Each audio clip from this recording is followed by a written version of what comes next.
I want to talk about making your own cover crop mixes. And what is a cover crop? These are very important plants we need to have in our gardens and our beds. They serve many purposes. The main one is to just keep the soil covered. When we have bare soil in the wintertime, the rain compacts the soil. The pattern of the rain hitting the soil just compacts it, and when you have plants there, it's not going to get as compacted. When you have roots in that soil, it's not going to get as compacted. So it's important to, as often as possible, have plants in those beds, have roots in those beds. So it's important in the fall to plant some cover crops. You hear people talking about winter cover crops.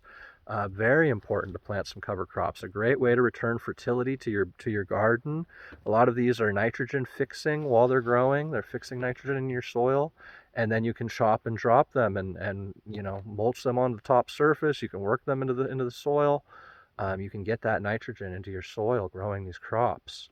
Um, Something I'm experimenting with and that I would encourage all of you to do is to go out right now while everything's flowering. Go out in your garden and find the plants that grow all on their own, that you don't have to take care of, that are beneficial, that you have some use for, and make some of your own cover crop seeds. These are going to be plants that are going to be super drought resistant. You're not going to have to care for them at all. If they come up in a place you don't like, you chop and drop them, or you make a ferment out of them, or you harvest them and use them to make medicine. But I'm going to show you some of the plants I'm putting in my mix and show you what this looks like. But this is a 1 gallon bucket of all these different seeds I've been gathering up. And on the Heartwood farm, I gathered this up in about 20 minutes. And this is probably 10 different seeds from 10 different plants. Um, and I'm going to show you some of those plants. One of them was calendula. Calendula is an amazing pollinator. These are your seed pods right there. No seeds on that one, but yeah, great plant to have in your garden.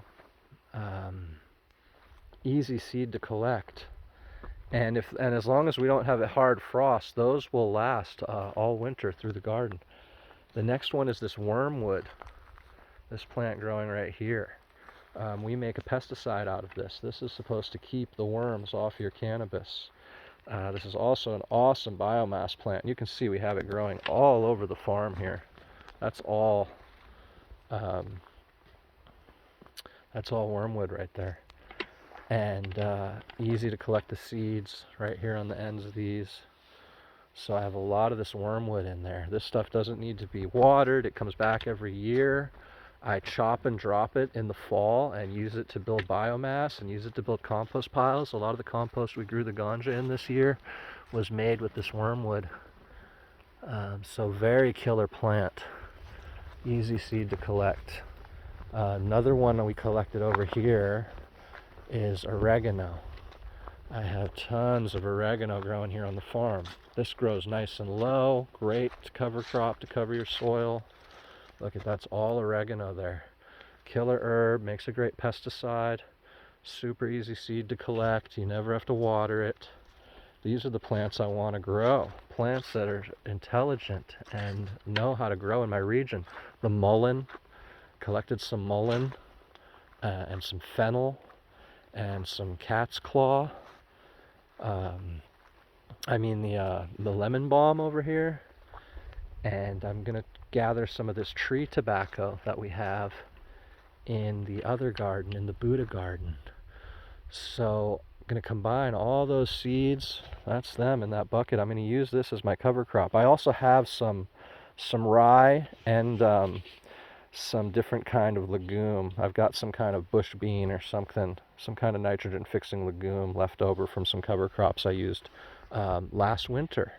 So I'm going to mix that in with these, and then up at the Buddha garden we're going to do some more bed prep. I'll show you how we prep our beds. All right, much love for now.